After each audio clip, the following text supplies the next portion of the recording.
नमस्कार दोस्तों, अगर मैं आपसे कहूं कि आपके नेता जो काम मुफ्त में कर सकते थे, आपके टैक्स पेयर के 1 रुपए का इस्तेमाल न किए हुए किया जा सकता था, उस काम के लिए हमारे नेता लाखों करोड़ों रुपए खर्च कर रहे हैं, तो आप इसे किस तरह से देखेंगे? आपको लगेगा कि कोई नेता ऐसा क्यों करेगा? कोई अधिकारी क्यों चाहेगा कि वो विदेश में जाए, अच्छे अच्छे घरों में रहे, अच्छे अच्छे होटलों में महंगे महंगे फ्लाइट ले और बर्फ की वादियों के बीच में वो काम करे जो वो अपने अपने ऑफिस में बैठकर कर रहे थे? लेकिन सच बात यह है दोस्तों कि ये हुआ है। केवल महाराष्ट्र में नहीं, पूरे देश में फिलहाल एक ही चीज पर फोकस की जा रही है, वो है कैसे आपको बार बार केवल ये बताया जाए कि डेवलपमेंट हो रहा है, विकास हो रहा है, विकास हो रहा है, विकास हो रहा है, पैसे आ रहे हैं। जबकि अगर आप ध्यान से इसे देखेंगे तो आपको बताया जाएगा कि कितनी होशियारी से ऐसी चीजें आपके सामने रख रहे हैं जो काम वो यहीं पर बैठकर टैक्स पेयर के 1 रुपए का भी इस्तेमाल ना करते हुए किया जा सकता था। लेकिन उसके लिए हमारे नेता, हमारे मुख्यमंत्री, हमारे अधिकारी यहां से स्विट्जरलैंड जा रहे हैं, डावोस में जा रहे हैं, वादियों में जा रहे हैं और वहीं पर वही काम कर रहे हैं जो यहां पर कर सकते थे। आज इस वीडियो में आपके सामने मैं ऐसे कई उदाहरण रखूंगा जिसमें देखने के लिए तो ऐसा लगता है कि हमारे देश में हजारों लाखों करोड़ के इन्वेस्टमेंट आ रहे हैं, बड़े बड़े देश जो है लाइन लगाकर खड़े हुए हैं कि वो भारत में कैसे निवेश कर सकें, लेकिन सच्चाई कुछ और है। आज की इस वीडियो में हम इन्हीं सभी चीजों का पर्दाफाश करेंगे और मैं उम्मीद करूंगा कि वीडियो खत्म होते होते आपको यह समझ में आ जाएगा कि हेडलाइन के पीछे कैसे भारत के नागरिकों को बेवकूफ बनाने की कोशिश की जा रही है। नमस्कार दोस्तों, मेरा नाम है सोहित मिश्रा और आप सभी का एक नए एपिसोड में बहुत बहुत स्वागत है। अगर आपने अभी मेरे इस चैनल सोहित मिश्रा ऑफिशियल को सब्सक्राइब नहीं किया है तो जरूर कर लें।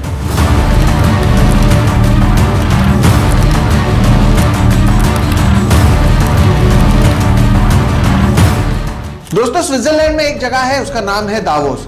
दावोस में वर्ल्ड इकोनॉमिक फोरम नामक एक कार्यक्रम होती है। हर साल उस कार्यक्रम को रखा जाता है और इसका एक तरीके से उद्देश्य यह होता है कि दुनिया भर के इंडस्ट्रियलिस्ट और दुनिया भर के नेता वहां पर आए, ग्लोबल कैपिटल वहां पर से जो है एक दूसरे के देश में जाए, एम्प्लॉयमेंट क्रिएट हो, लोगों को रोजगार मिले और हर एक देश का जो इकोनॉमी है वो आगे बढ़े।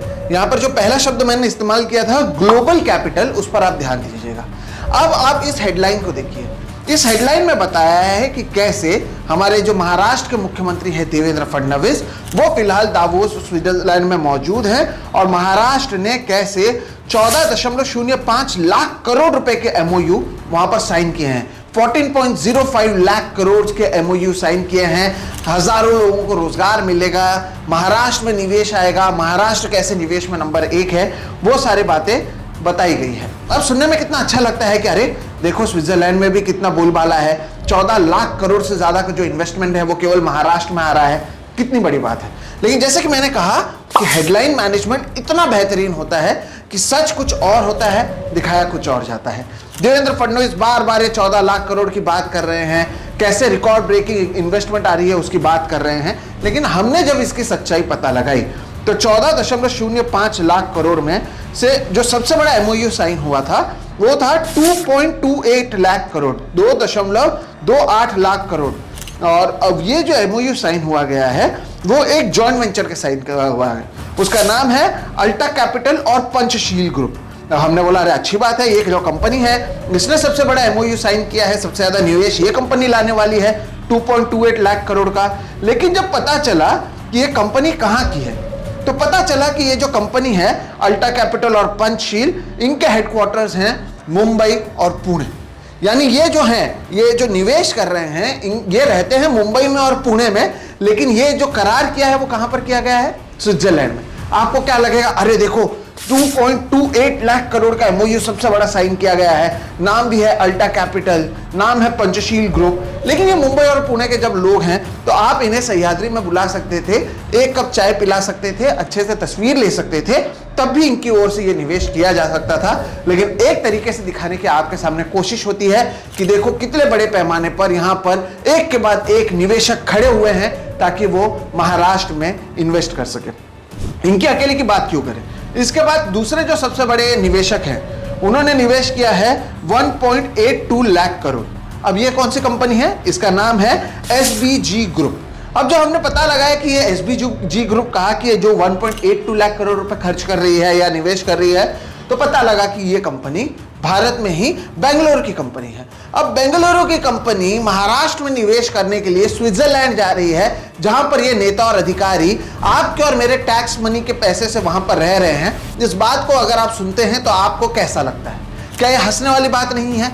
क्या ये वाकई फॉरेन कैपिटल है जो महाराष्ट्र में आ रहा है? ये एक दो उदाहरण नहीं है, आप देखिए कि किस तरह से बहुत चालाकी से ये इन्वेस्टमेंट किए जाते हैं। हो सकता है कि ये करार पहले ही हमारे देश में हो जाते हैं, लेकिन साइन वहां पर हुआ जाता है ताकि दिखाया जाए कि इन्वेस्टमेंट में हमारा देश नंबर 1 है। ये ठीक वैसे ही है जैसे भारत दुनिया की चौथी लार्जेस्ट इकोनॉमी है, लेकिन यहां पर कंटेमिनेटेड वाटर पीने से लोगों की मौत होती है और हम बात करते हैं कि हम चौथी सबसे बड़ी इकोनॉमी है।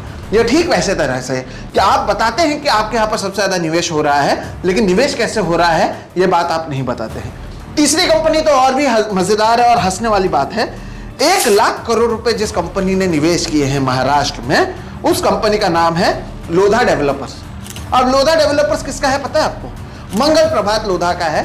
मंगल प्रभात लोधा महाराष्ट्र के कैबिनेट मिनिस्टर हैं, उन्होंने इस कंपनी की शुरुआत की थी। और महाराष्ट्र के कैबिनेट मंत्री जिनसे आप ये जो सह्याद्री अतिथि गृह है मुंबई में, वहां पर आप हर रोज मिलते रहते हैं, उनके कंपनी के जो उस कंपनी को चला रहे हैं, उनके साथ अगर आप स्विट्जरलैंड डावोस में जाकर साइन करते हैं तो ये क्या दर्शाता है? ये बात आप मुंबई में भी कर सकते थे। लोधा डेवलपर्स मुंबई बेस्ड एक कंपनी है, लेकिन एमओयू साइन होता है कहां पर दोस्तों? स्विट्जरलैंड में। आगे आगे देखिए आप, एक और कंपनी है, उसने 91,000 करोड़ रुपए इन्वेस्ट किए। कंपनी का नाम है के रहेजा कॉर्प और ये कंपनी कहां पर बेस्ड है? फिर से मुंबई में बेस्ड है। तीसरी और एक कंपनी देख लीजिए, इस कंपनी ने 72,800 करोड़ रुपए 72,800 करोड़ रुपए निवेश करने के बात की है। जब मैं कहता हूं कि एमओयू साइन हुए हैं, एक बात याद रखिए, ये जो सारी चीजें हैं ये केवल अभी मेमोरेंडम ऑफ अंडरस्टैंडिंग के जरिए साइन किए गए हैं। जरूरी नहीं है कि ये सारी चीजें निवेश किए ही जाएंगे या महाराष्ट्र में ही निवेश होंगे। ऐसे पहले भी हमने देखा है कि कई बार एमओयू महाराष्ट्र के साथ साइन होता है, लेकिन जब वो कंपनी यहां पर आती है तो उसे कभी गुजरात छीन कर लेके चला जाता है, कभी कोई और। तो ऐसे में केवल ये एक करार है जो साइन हुआ है, इसका ये मतलब नहीं है कि इतने निवेश आने ही वाले हैं। बहरहाल ये जो 72,800 करोड़ रुपए 72,800 करोड़ रुपए की इन्वेस्टमेंट का एमओयू जिस कंपनी ने साइन किया है, उसका नाम है IISM ग्लोबल। अभी IISM ग्लोबल कहां पर बेस्ड है? वो भी मुंबई बेस्ड है। 20,000 करोड़ रुपए सूरजगढ़ इस्पात लिमिटेड ने इन्वेस्ट करने की बात की है। सूरजगढ़ इस्पात लिमिटेड कंपनी गढ़चिरौली की है, इन्वेस्टमेंट होने वाला गढ़चिरौली में है, लेकिन साइन कर रहे हैं कहां पर? Davos Switzerland. आप देख रहे हैं मैं क्या कहना चाहता हूं? ऐसे उदाहरण के जरिए आपको समझ में आएगा कि कैसे एक के बाद एक मुंबई, पुणे, बैंगलोर, गढ़चिरौली के कंपनी है, मुख्यमंत्री महाराष्ट्र के हैं, रहते ये मुंबई में हैं, नागपुर में जाते हैं, ये बैंगलोर भी जा सकते हैं, लेकिन नहीं, अच्छा काला जैकेट पहनना है और बर्फ की वादी में दिखाना है कि कैसे इंडिया डेवलप होते जा रहा है, कैसे लाइन लगाए जा रहे हैं और लोग एक के बाद इन्वेस्ट कर रहे हैं, एक के बाद एक। लेकिन ये सारे इन्वेस्टमेंट 1 रुपए खर्च किए बिना भारत में भी हो सकता था, लेकिन नहीं, आपके सामने दिखाना है, अधिकारियों को वहां पर जाना है और केवल एक चीज पर फोकस है, वो है PR, पब्लिक रिलेशन, खुद को कैसे आगे बढ़ाएं उसके ऊपर। एक और कंपनी, आखिरी कंपनी आपको बता देता हूं, इसका नाम है योकी एंड ग्रीन एनर्जी। ये 4,000 करोड़ रुपए लगाने वाले हैं, ये भी मुंबई बेस्ड कंपनी है। ये क्या दर्शाता है दर्शकों? केवल महाराष्ट्र की बात नहीं है, और भी देशों की, और भी राज्यों की हम बात करेंगे, लेकिन ये दर्शाता क्या है? ये दर्शाता यह है कि आपने अब भी वर्ल्ड लेवल पर दूसरे कंपनीज या दूसरे इन्वेस्टमेंट फर्म्स में इतना अपना एक तरीके से नाम नहीं बनाया है, या वो अब भी आपको लेकर इतना कॉन्फिडेंट नहीं है कि आपको आपके ही इंडस्ट्रियलिस्ट को भारत से स्विट्जरलैंड ले जाना पड़ता है ये करार करने के लिए। ये देखने के लिए अच्छी बात होती है, लेकिन क्या वर्ल्ड लेवल पर अब भी भारत पर दूसरे कंपनीज या दूसरे देशों का भरोसा है? इस पर आप सोचिएगा जरूर। केवल मोदी जी किसी नेता के साथ घूमते हैं उसका यह मतलब नहीं होता है कि दो देशों के बीच में रिश्ते अच्छे होते हैं। डोनाल्ड ट्रंप इसका सबसे अच्छा उदाहरण है। कभी उनके माय फ्रेंड होते थे वो डोनाल्ड ट्रंप, और अब उनके सबसे बड़े दुश्मन के तौर पर वो नजर आते हैं। ये बात आप समझ लीजिएगा। ऐसा नहीं है कि विदेशी कंपनी नहीं आए हैं। एक कार्लसबर्ग नाम की एक बियर कंपनी है, डैनिश बियर कंपनी है, वो महाराष्ट्र में 500 करोड़ रुपए खर्च करने वाली है या निवेश करने वाली है। और एक जापान की कंपनी है सुमिटोमो रियलिटी एंड डेवलपमेंट, वो महाराष्ट्र में 72,800 करोड़ रुपए जो है वो एमओयू वो करने वाले हैं। यानी 72,800 करोड़ और 500 करोड़, 73,200 करोड़ रुपए का निवेश आ रहा है। एक अच्छी बात है। लेकिन आप देखिए, सुनने में क्या अच्छा लगता है, 14.05 लाख करोड़ रुपीस या 73,300 करोड़ रुपीस। तो सुनने में तो 14 लाख करोड़ रुपए का अगर आप इन्वेस्टमेंट लाने की बात करते हैं तो सुनने में बहुत अच्छा लगता है। लेकिन ये वही लोग हैं जिन्हें आप यहां से लेकर जा रहे हैं और वो आपके ही कंपनी में निवेश कर रहे हैं, आपके ही राज्य में निवेश कर रहे हैं। अगर आपने वहां पर करार नहीं साइन किया होता तब भी अपने देश में आकर आपके ही कंपनी में निवेश करते। लेकिन दिखाना था कि निवेश आ रहा है विदेश से और कैसे भारत जो है तरक्की कर रहा है। देवेंद्र फडणवीस पे बहुत बात कर लिए और भी आपको दिखाता हूं। ये ट्वीट आप देखिए, चंद्रबाबू नायडू की ओर से ट्वीट किया गया है। चंद्रबाबू नायडू ट्वीट में कहते हैं कि वो ज्यूरिक में हिमंता बिस्वा शर्मा से मिले। हिमंता बिस्वा शर्मा और चंद्रबाबू नायडू ये भारत में भी मिलते होंगे, लेकिन दिखाना है कि हमारी ज्यूरिक में बातचीत हुई, कितनी महत्वपूर्ण बातचीत हुई, और एक तरीके से दिखाने की कोशिश होती है कि कितना कुछ हो रहा है।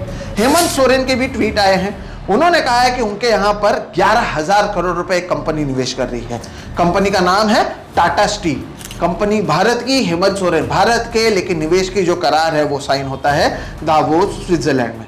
मध्य प्रदेश का जो डेलीगेशन है वो तो वहां पर जाकर जियो हॉटस्टार वालों से बातचीत कर रहे हैं ताकि उनके यहां पर आकर चीजें हो सके। ये सब क्या है? ये एक तरीके से आपके आंखों में क्या ये धूल नहीं झोंक रहे हैं? जब कंपनी भारत की है, ये नेता भारत के हैं, निवेश भारत का है, तो बाहर जाकर इतना ड्रामा क्यों?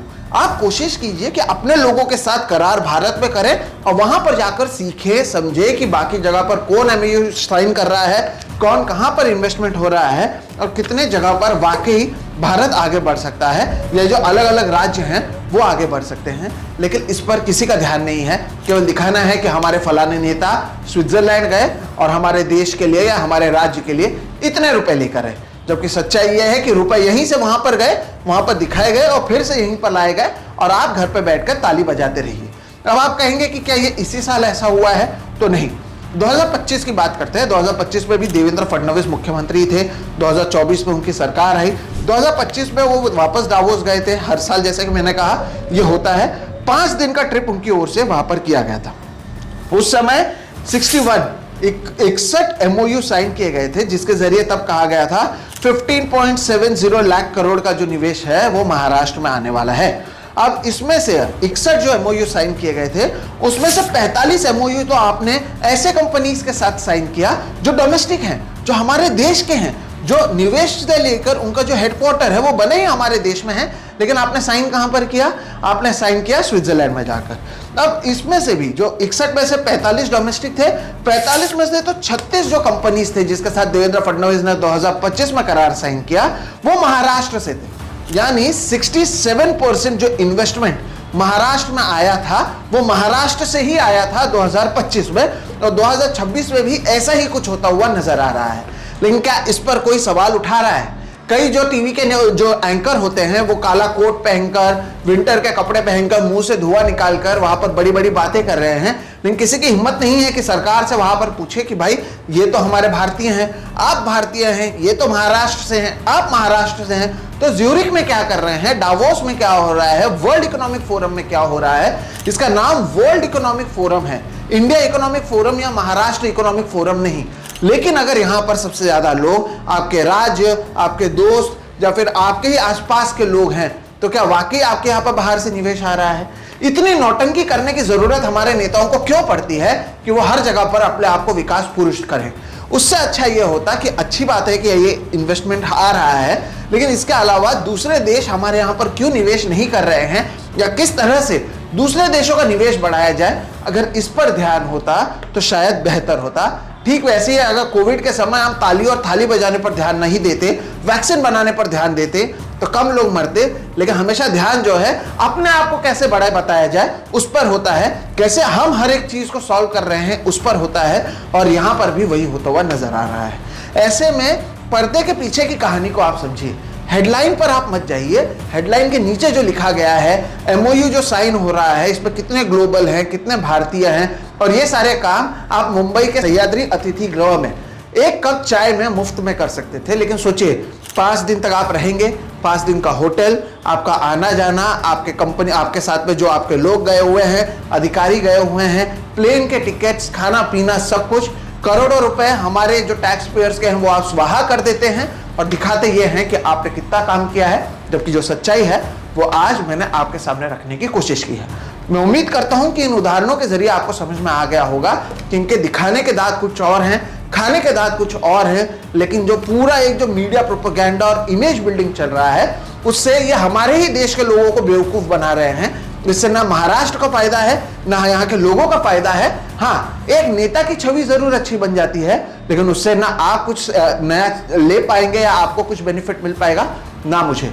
मैं उम्मीद करता हूं कि ये बातें आपको समझ में आ रही होंगी और आप समझ रहे होंगे कि कैसे हेडलाइन के खेल के पीछे ये लोग चुपचाप वो काम कर रहे हैं जो आसानी से महाराष्ट्र में भी किया जा सकता था। फिलहाल इस वीडियो में इतना ही दर्शकों। मैं उम्मीद करता हूं वीडियो आपको पसंद आया होगा और अगर पसंद आया तो इसे लाइक करें, ज्यादा से ज्यादा लोगों तक साझा करें, उन्हें भी बताएं कि अंधभक्ति किसी भी पार्टी की या किसी भी नेता की क्यों नहीं करनी चाहिए, सच्चाई कुछ और होती है। वीडियो पसंद आया तो इसे लाइक करें, ज्यादा से ज्यादा लोगों तक साझा करें और अगर अब भी आपने मेरे इस चैनल सोहित मिश्रा ऑफिशियल को सब्सक्राइब नहीं किया है तो वो भी कर लें। हम भविष्य में भी इसी तरह के वीडियोस आपके लिए लाते रहेंगे। मुझे दीजिए इजाजत, नमस्कार।